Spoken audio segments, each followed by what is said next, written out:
Quando Daniel Ferreira, 32 anos, mecânico desempregado e pai solteiro, entrou nas oficinas da Motores Castelo para sua entrevista de trabalho, levando pela mão a sua filha Beatriz, de 5 anos, sabia que estava arriscando tudo.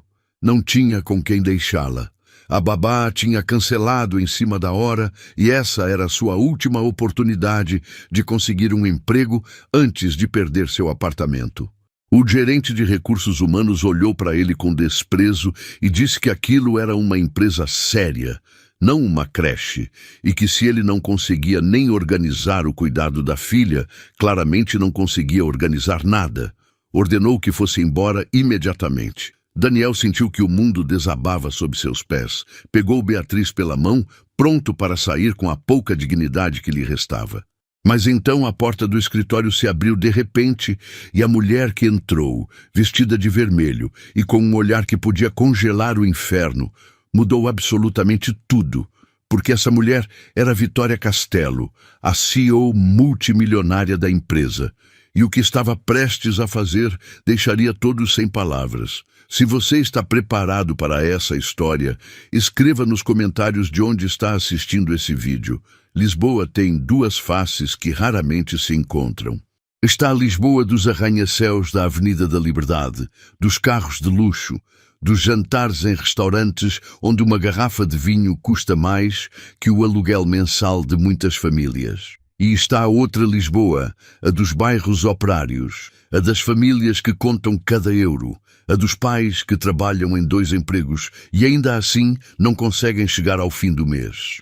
Daniel Ferreira conhecia bem demais essa segunda face. 32 anos, mãos calejadas de trabalhar com motores desde os 16, olhos escuros que tinham visto luta demais em muito pouco tempo. Tinha crescido em Amadora, filho de um mecânico que lhe ensinou tudo o que sabia antes de morrer de um infarto quando Daniel tinha 20 anos. Tinha herdado a pequena oficina do pai, manteve-a funcionando durante uma década com trabalho duro e honestidade até que chegou a crise. As grandes oficinas das franquias tinham ido devorando os pequenos negócios familiares um por um. Os clientes preferiam os preços baixos das redes, mesmo que o trabalho fosse medíocre. A oficina Ferreira tinha resistido mais que a maioria, mas no final as dívidas a esmagaram. 3 meses atrás, Daniel teve que fechar as portas do negócio que seu pai tinha construído com as próprias mãos. Tinha sido o dia mais difícil da sua vida, ou pelo menos pensava nisso, até que chegou o dia seguinte. Um dia depois de fechar a oficina, sua esposa Helena disse que ia embora. Não aguentava mais, tinha explicado. Não podia continuar vivendo assim, contando centavos, preocupando-se com as contas, vendo como seus sonhos murchavam um após o outro. Tinha conhecido alguém, um homem com um bom emprego e um futuro estável. Ia levar suas coisas e não voltaria. A única coisa que não levou foi Beatriz. Daniel ainda se lembrava da conversa, se é que podia chamar assim. Helena de pé na porta com suas malas, explicando que uma menina de 5 anos não se encaixava na sua nova vida, que Daniel sempre tinha sido o pai mais presente dos dois de qualquer forma, que Beatriz estaria melhor com ele, e então foi embora, deixando um homem destroçado e uma menina que perguntava toda noite quando a mamãe voltaria. Isso tinha sido há 3 meses. 3 meses de procurar emprego sem sucesso, de esgotar as poucas economias que tinham, de inventar desculpas para Beatriz sobre por que não podiam mais comprar sorvete ou ir ao parque de diversões. 3 meses de enviar currículos que ninguém respondia, de se apresentar em entrevistas onde olhavam para ele como se fosse um fracassado. E agora estava ali, no saguão da Motores Castelo, a maior empresa automobilística de Portugal, com sua filha pela mão, porque a vizinha que tinha prometido cuidar dela ligou naquela manhã para cancelar. A mãe dela estava doente, tinha explicado entre desculpas. Daniel entendia, claro que entendia, mas isso não mudava o fato de que tinha uma entrevista de trabalho em 2 horas e ninguém com quem deixar Beatriz. Tinha considerado cancelar, tinha considerado ligar e pedir outra data, mas sabia que não haveria outra oportunidade. A Motores Castelo recebia centenas de candidaturas para cada vaga e ele tinha sido um dos poucos selecionados para a entrevista só porque um antigo cliente, agora chefe de manutenção da empresa, tinha dado uma boa referência dele. Se cancelasse, seu nome ia direto para o lixo. Então tinha vestido Beatriz, com seu melhor vestido amarelo. Tinha penteado os cachos loiros com cuidado. Tinha explicado que o papai tinha uma reunião muito importante e que ela precisava ser muito boa e muito quieta. Beatriz tinha concordado com aquela seriedade que só as crianças pequenas conseguem mostrar quando querem ajudar os pais.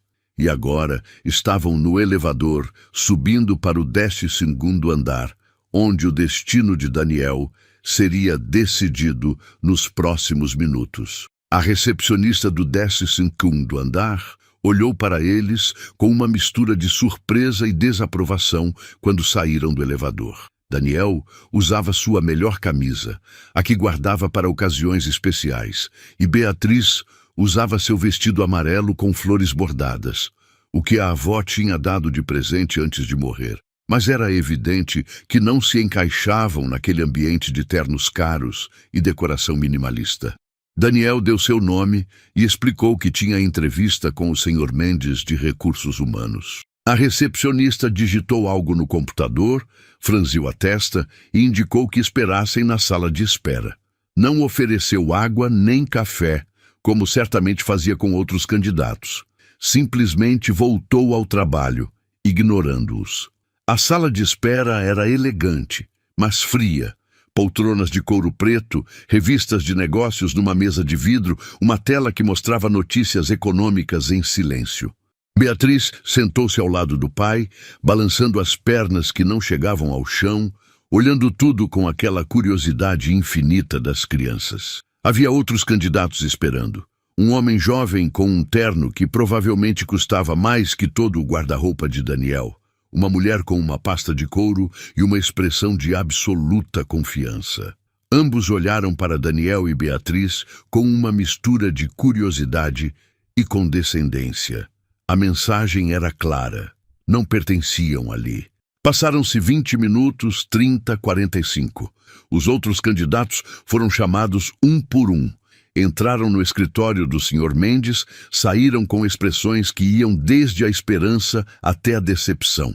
Daniel esperava com Beatriz, que começava a ficar inquieta ao seu lado. Tinha trazido um caderno e lápis de cor para ela, e a menina desenhava concentrada, mas de vez em quando levantava os olhos e perguntava em sussurros quanto faltava, se o papai estava nervoso, se depois poderiam ir lanchar. Daniel respondia com sorrisos e promessas, sentindo o nó no estômago crescer a cada minuto que passava. Finalmente, o chamaram. Pegou Beatriz pela mão, juntou sua pasta com os documentos e caminhou em direção ao escritório com toda a dignidade que conseguiu reunir. O Sr. Mendes era exatamente o que Daniel esperava.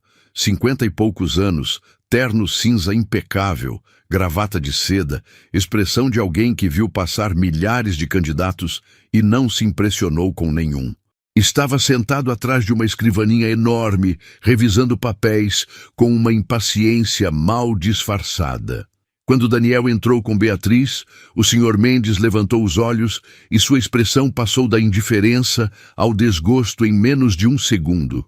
Não disse nada durante um longo momento, só olhou para a menina, depois para Daniel, depois outra vez para a menina. Finalmente falou, e suas palavras foram como facas. Perguntou se aquilo era uma piada. Perguntou se Daniel achava que podia se apresentar para uma entrevista numa empresa séria, com uma criança pendurada no braço. Perguntou se era assim que pensava gerir suas responsabilidades profissionais, arrastando a filha para todo lado como se fosse um acessório. Daniel tentou explicar. Falou da babá que tinha cancelado, da falta de família por perto, de quanto precisava desse emprego. Mas o Sr. Mendes o interrompeu com um gesto de mão. Disse que se ele não conseguia organizar algo tão básico quanto o cuidado da filha para uma simples entrevista, claramente não tinha a capacidade de organização que a empresa precisava. Disse que a Motores Castelo era uma empresa séria, não uma creche. Disse que estava fazendo ele perder tempo e então ordenou que fossem embora. Daniel sentiu o chão se abrir sob seus pés. Olhou para Beatriz, que o observava com aqueles olhos grandes que não entendiam completamente o que estava acontecendo, mas que captavam a tensão, a rejeição, a humilhação. E algo se quebrou dentro dele. Mas antes que pudesse dizer qualquer coisa, antes que pudesse pegar sua filha e sair dali com a pouca dignidade que lhe restava, a porta do escritório se abriu de repente.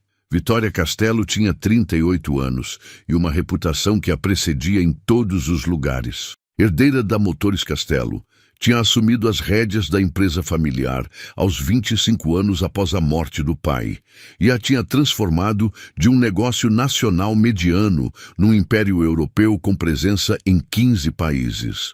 Os jornais a chamavam de Rainha do Aço, um apelido que ela detestava, mas que refletia sua maneira de fazer negócios, direta, implacável, sem espaço para fraqueza. Vestia vermelho naquela manhã, como fazia sempre que tinha reuniões importantes. Um vestido elegante que deixava clara sua posição sem precisar de palavras. Saltos que a faziam parecer mais alta do que era. O cabelo escuro preso num coque perfeito. Tudo nela gritava poder, controle, sucesso. Mas o que ninguém sabia, o que os artigos das revistas de negócios nunca mencionavam, era o preço que Vitória tinha pagado por esse sucesso.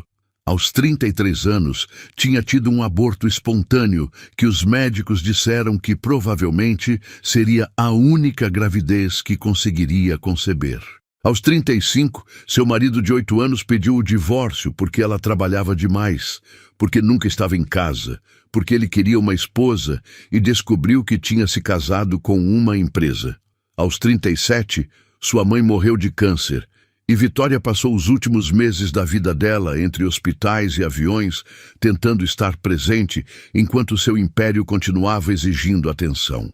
Agora tinha 38 anos, uma fortuna de 500 milhões de euros, e ninguém com quem compartilhá-la. Vivia num apartamento de luxo no Chiado que parecia um mausoléu. Jantava sozinha na maioria das noites, quando se lembrava de jantar, e às vezes, nas noites mais escuras, perguntava-se se tudo tinha valido a pena. Naquela manhã tinha chegado cedo ao escritório, como sempre. Tinha passado pelo Departamento de Recursos Humanos para revisar as contratações do trimestre, um de seus hábitos para se manter conectada com todos os níveis da empresa, e ouviu vozes vindas do escritório do Mendes. No início não prestou atenção. Entrevistas de emprego não eram sua responsabilidade. Delegava essas tarefas há anos. Mas então ouviu o tom do Sr. Mendes, aquele tom de desprezo que reconhecia bem demais. E ouviu algo mais, a voz de uma criança. Aproximou-se da porta entreaberta e viu a cena. Um homem com roupa modesta mas limpa, as costas tensas, as mãos apertadas. Uma menina pequena com um vestido amarelo olhando para o pai com preocupação. E Mendes, o gerente de recursos humanos, humilhando ambos com palavras que gelaram seu sangue. Vitória abriu a porta sem pensar, sem calcular, agindo por um impulso que raramente se permitia.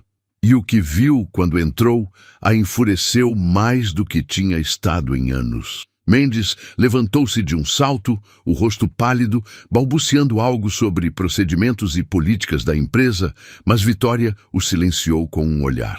Então, se virou para Daniel e Beatriz.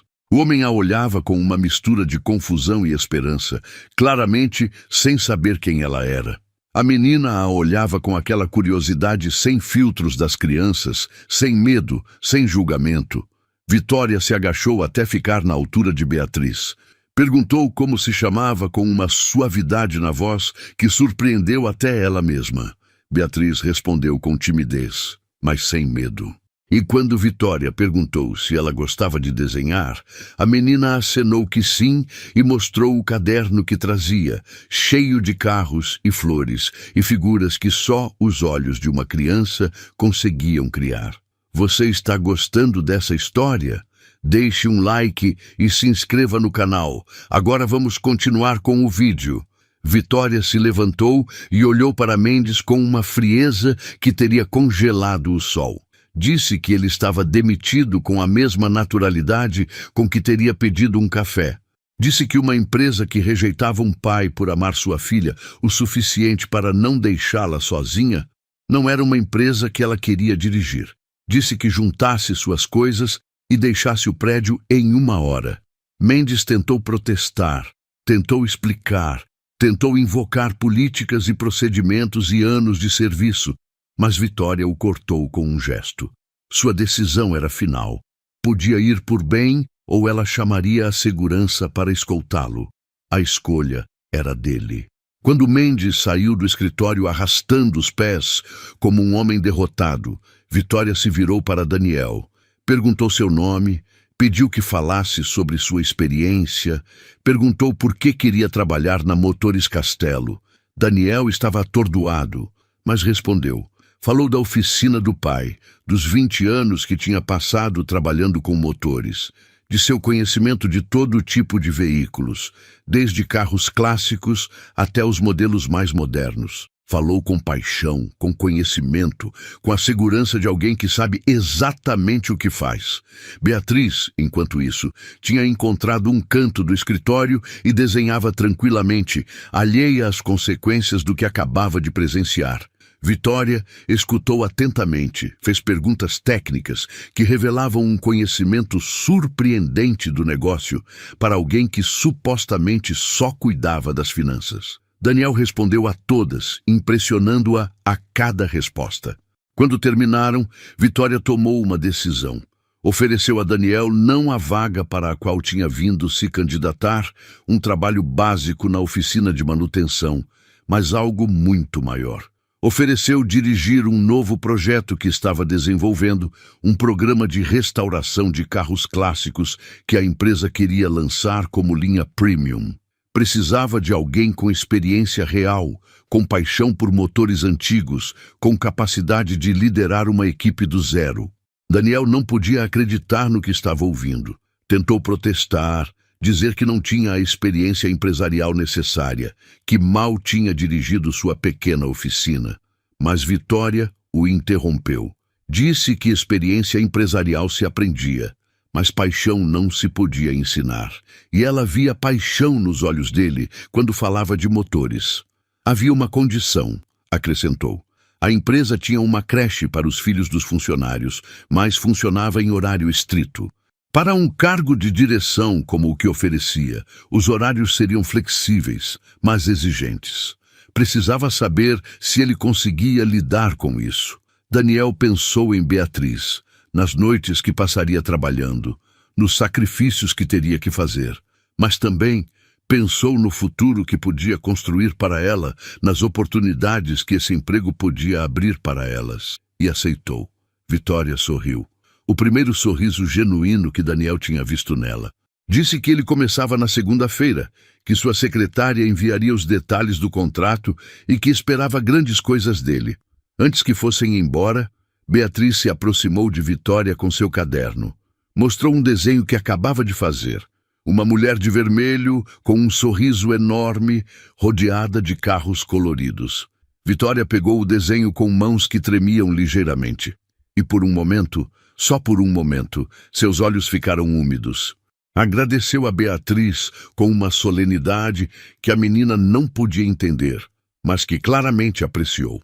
E quando Daniel e sua filha saíram do escritório, Vitória ficou olhando o desenho, perguntando-se quando tinha sido a última vez que alguém lhe deu algo tão valioso. Os meses seguintes foram uma transformação para todos. Daniel começou seu novo trabalho com uma determinação que impressionou a todos na empresa.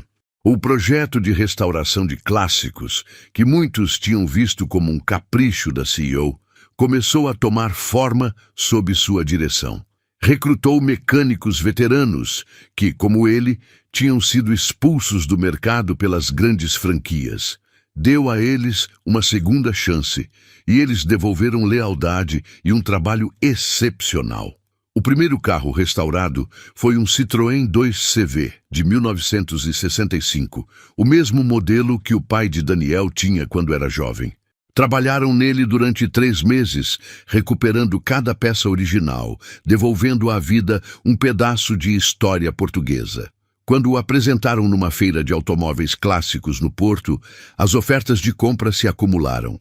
O projeto tinha passado de ser uma ideia arriscada a uma linha de negócio rentável. Vitória observava tudo à distância, como fazia com todos os departamentos de sua empresa, mas havia algo diferente em como acompanhava o progresso de Daniel. Lia cada relatório com mais atenção do que era necessário. Encontrava desculpas para visitar a oficina de restauração. Parava para observar o trabalho com um interesse que ia além do profissional. E havia Beatriz. A menina tinha florescido na creche da empresa, fazendo amigos pela primeira vez desde que a mãe tinha ido embora. Mas tinha um costume que o pessoal da creche achava encantador. Toda vez que via Vitória passar pelo corredor, corria para cumprimentá-la com um abraço. Vitória, a temida CEO que fazia executivos tremerem com um olhar, se agachava cada vez para receber aquele abraço. E ninguém que a visse podia acreditar que fosse a mesma pessoa. Os rumores começaram a circular, como sempre acontece em empresas grandes. Diziam que a CEO tinha um interesse especial no novo diretor do projeto de clássicos. Diziam que tinham sido vistos almoçando juntos na cantina, coisa que Vitória jamais fazia com nenhum funcionário. Diziam que algo estava acontecendo entre eles. A verdade era mais complicada e mais simples ao mesmo tempo. Daniel e Vitória tinham começado a passar tempo juntos. Sim, no início eram reuniões de trabalho, revisões do projeto, discussões sobre orçamentos e estratégias. Mas pouco a pouco as conversas foram derivando para territórios mais pessoais. Ele contou sobre Helena, sobre a traição, sobre as noites em que Beatriz perguntava pela mãe e ele não sabia o que dizer. Ela contou sobre o aborto, sobre o divórcio, sobre a solidão que ninguém esperava encontrar em alguém com tanto sucesso. 2 pessoas quebradas que se reconheceram mutuamente. 2 solidões que encontraram consolo na companhia um do outro. 2 corações que tinham esquecido como bater e que começavam a se lembrar. Mas Vitória tinha medo. Medo do que diriam, de como afetaria a empresa, de se entregar novamente a alguém que pudesse deixá-la.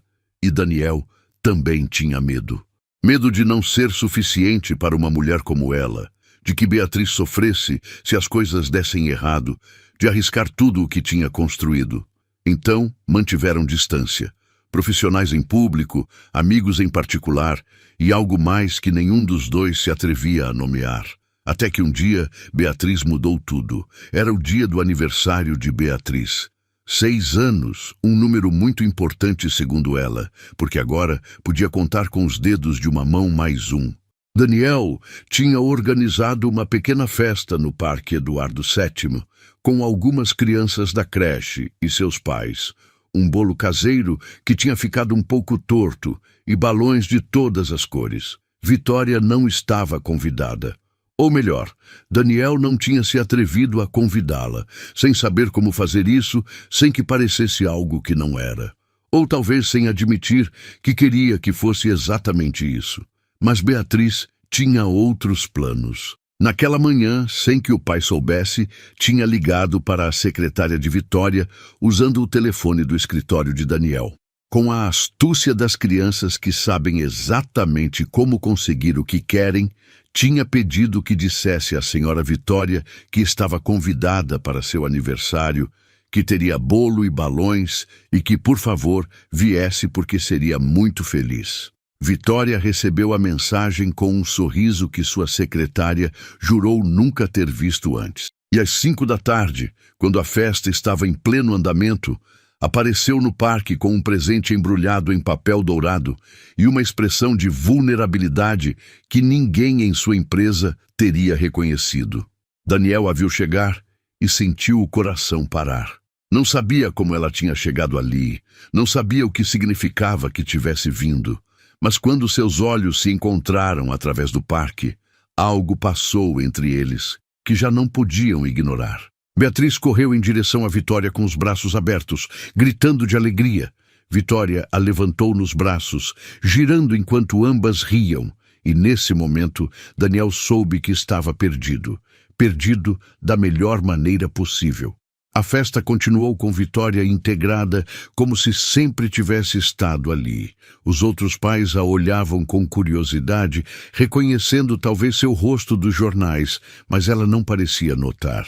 Estava ocupada demais, brincando com as crianças, ajudando a servir o bolo, escutando as histórias intermináveis que Beatriz contava sobre a escola e seus amigos.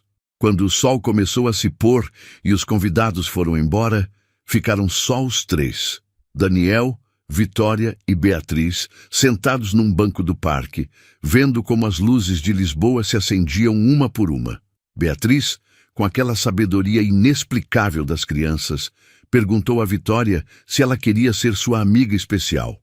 Explicou que o papai precisava de uma amiga especial porque às vezes estava triste, e que ela achava que Vitória era perfeita porque fazia o papai sorrir muito. Vitória olhou para Daniel e ele olhou para ela, e nesse momento todas as dúvidas, todos os medos, todas as barreiras que tinham construído desabaram.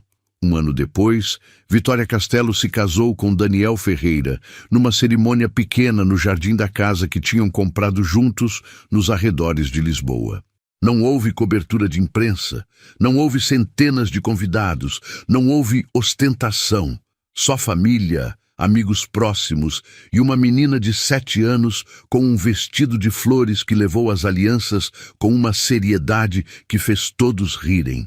Daniel continuou dirigindo o projeto de restauração, que tinha se tornado uma das divisões mais rentáveis da empresa. Vitória continuou sendo a CEO, mas tinha aprendido a delegar, a confiar, a ter uma vida fora do escritório.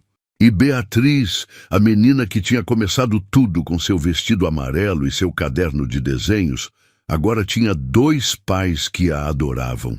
No escritório de Vitória, havia 2 desenhos emoldurados. O primeiro era aquele que Beatriz tinha dado no dia em que se conheceram, a mulher de vermelho rodeada de carros. O segundo era novo, feito para o casamento, uma família de 3 figuras de mãos dadas, com corações flutuando sobre suas cabeças e um sol sorridente no céu. Porque às vezes a família não é a que te toca, mas a que você escolhe. Às vezes o amor chega disfarçado de entrevista de trabalho fracassada. E às vezes, só às vezes, os finais felizes são possíveis para quem tem a coragem de aceitá-los. Daniel tinha entrado naquele escritório procurando um emprego. Encontrou uma vida. Se essa história fez você acreditar que os recomeços existem, deixe um pequeno coração aqui embaixo para me avisar. E se você escolheu ficar até o final, significa que histórias como essa tocam algo verdadeiro também em você. Para quem deseja apoiar esses relatos, existe a possibilidade de deixar um muito obrigado através da função aqui embaixo. Cada gesto conta. Igual àquele desenho de uma menina contou mais que 500 milhões, porque você escolheu ficar até a última palavra. E isso te faz tão especial quanto os protagonistas dessa história.